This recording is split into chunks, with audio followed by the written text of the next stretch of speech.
સુરતમાં રફતાર રાક્ષસે જે અકસ્માત સર્જ્યો તેના સીસીટીવી પર સામે આવ્યા છે। નબીરાઓએ રેસ લગાવી હતી તેવું સીસીટીવીમાં ઘટસ્ફોટ થયો છે। BMW કાર અને BE6 કાર વચ્ચે રેસ લગાવી હતી। સીસીટીવીમાં કારની સ્પીડ 150 ઉપર હોવાની શક્યતા વ્યક્ત કરવામાં આવી રહી છે। જે સીસીટીવી સામે આવ્યા છે, ભલે નબીરાઓ એવું કહેતા હોય કે તેમણે કોઈ જ રેસ લગાવી ન હતી, દારૂ પીધો ન હતો, પરંતુ આ સીસીટીવીમાં સ્પષ્ટ દેખાઈ રહ્યું છે કે BMW અને BE6 એટલે બંને લક્ઝુરિયસ કાર, મોંઘીદાટ કાર લઈને રફતારના રાક્ષસ રસ્તા પર તો ઉતર્યા અને રેસ લગાવી, જેના કારણે ઓવર સ્પીડ જોવા મળી રહી છે। આ એક્સક્લુઝિવ દ્રશ્યો, આ એક્સક્લુઝિવ સીસીટીવી માત્ર સંદેશ ન્યૂઝ પર આપ જોઈ રહ્યા છો। હાલમાં રફતારના રાક્ષસ મંથન પટેલની પોલીસે તો અટકાયત કરી છે, પણ વારંવાર એ જ રટણ કરવામાં આવી રહ્યું છે કે કારની સ્પીડ 100 હતી, તેઓ સગાઈ અટેન્ડ કરીને પરત આવી રહ્યા હતા, પરંતુ અહીંયા રેસ લગાવતા હોય તેવા સીસીટીવી સામે આવ્યા છે। મનીષ, ખાલી રોડ જોઈને અને લક્ઝુરિયસ કાર જોઈને જ્યારે આ તમામ નબીરાઓ છાકટા બન્યા હોય તેવું દેખાઈ રહ્યું છે। ભલે તેઓ રટણ કરતા હોય કે કોઈ રેસ નથી લગાવી, પરંતુ આ સીસીટીવી તે સાબિત કરી રહ્યા છે।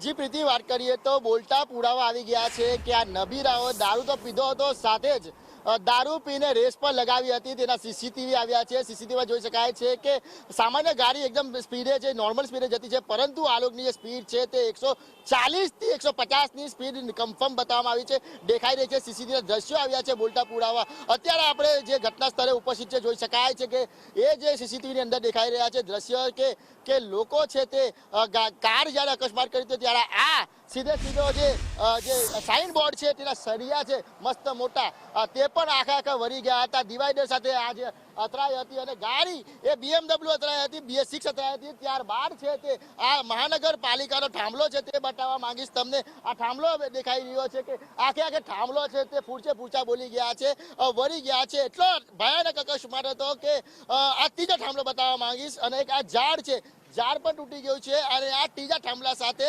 ગાડી અથડાઈ હતી। ત્યારબાદ એક ગાડી હતી, સ્વિફ્ટ કાર ચાલતી હતી, તેની પાછળ ટક્કર મારી હતી। મહિલા અને તેનો બાળક છે તે અંદર બેઠો હતો, તે ગંભીર રીતે ઘાયલ થયા હતા। કારના ફૂંચા હું તમને બતાવવા માંગીશ કે બોલવા માંગીશ। આ મારા હાથમાં જે કારની ડિસ્ક બ્રેક છે, એ ડિસ્ક બ્રેક પર લોખંડની સીધી તૂટીને બહાર આવી ગઈ હતી। આવા અનેક દ્રશ્યો સામે આવ્યા છે। મહત્વની વાત એ છે કે 31ના દિવસે પોલીસે જે કાર્યવાહી કરી હતી કે દારૂ પીધેલા હોય તો તેને બ્રેથ એનાલાઇઝરથી છે ને ટેસ્ટિંગ કરવામાં આવતું હતું, તરત જ પકડી પાડવામાં આવતા કે આ લોકો દારૂ પીધેલા છે।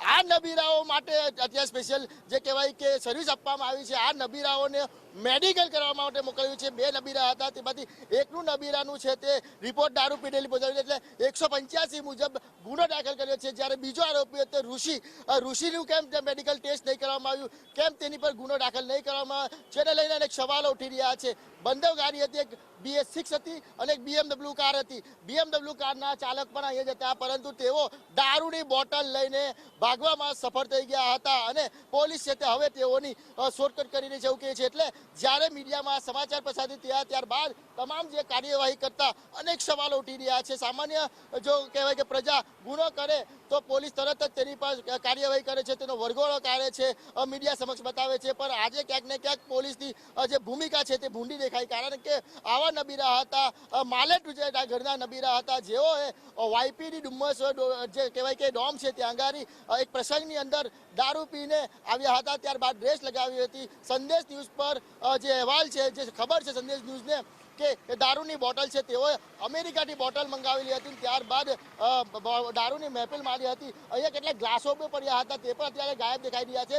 જ્યારે વેસુ પોલીસ સ્ટેશનની અંદર જે કાર કબજે લેવામાં આવી હતી, આ કારની બહાર પણ દારૂના ગ્લાસ દેખાયા હતા। સાથે જ વાત કરીએ તો BE6 કાર છે તેની સાફ સફાઈ પણ કરવામાં આવી હતી। એટલે અનેક સવાલો ઉઠી રહ્યા છે, પુરાવાનો નષ્ટ કરવાના પ્રયાસો પણ કર્યા, પરંતુ પ્રીતિ એક બોલતા પુરાવા આવ્યા છે। આ નબીરાઓ સામાન્ય સ્પીડમાં નહીં હતા, આ નબીરાઓ 150થી વધુની સ્પીડમાં હતા, તેવા દ્રશ્યો છે તે સીસીટીવીમાં કેદ।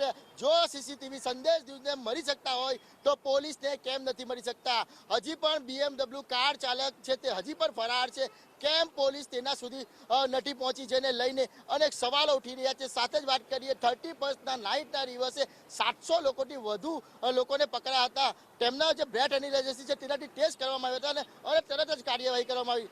પરંતુ આ જે B6ના જે અન્ય જે સાથી છે તેમને ટેસ્ટ કેમ નહીં કરવામાં આવ્યો એને લઈને અનેક સવાલો ઉઠી રહ્યા છે. જી પ્રીતિ. આભાર મનીષ તમામ વિગતો માટે. તો સવાલોના ઘેરામાં છે અકસ્માતની આખી ઘટના. શું પોલીસ કોઈને બચાવવાનો પ્રયાસ કરી રહી છે?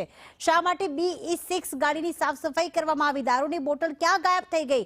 અને જ્યારે સંદેશ ન્યૂઝે આરોપી સાથે વાત કરી, જ્યારે સંદેશ ન્યૂઝ ત્યાં પહોંચ્યો અને આરોપીને પૂછ્યું કે તમે કેટલી સ્પીડમાં ગાડી ચલાવી રહ્યા હતા, ત્યારે તેમણે કહ્યું કે સામાન્ય સ્પીડ જ હતી, લગભગ 100 થી 105ની સ્પીડ હતી. પરંતુ સંદેશ ન્યૂઝ પાસે જ્યાં CCTV આવ્યા છે, પોલીસના હાથે નથી લાગ્યા. સંદેશ ન્યૂઝ પાસે જે CCTV આવ્યા છે તેમાં સ્પષ્ટ દેખાઈ રહ્યું છે કે કારની સ્પીડ 150 થી પણ વધારે છે.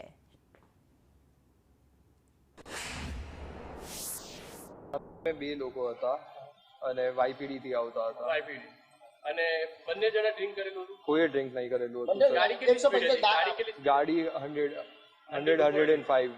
મંથન, તમારા વિરુદ્ધમાં દારૂ ડ્રિંક એન્ડ ડ્રાઈવનો કેસ કરવામાં મેડિકલમાં આવ્યું છે. તમે દારૂ પીધો હતો? મેડિકલમાં હજી નથી આવ્યું સર. પણ ડ્રિંક એન્ડ ડ્રાઈવનો કેસ કર્યો છે તમારા પેલો? કેટલી ગાડીના એની કેટલી ગાડીના અટફેટમાં લીધેલી? એક એ ગાડીમાં કોણ કોણ હતું? એવા બી મારા ફ્રેન્ડ્સ જ હતા. તો તમે રેસિંગ કરી રહ્યા હતા? નહીં એ વાત છે તો BMW કોની ગાડી હતી? BMW કોની છે? BMW કોની હતી? એનું નામ નહીં મને આવડતું. એટલે એ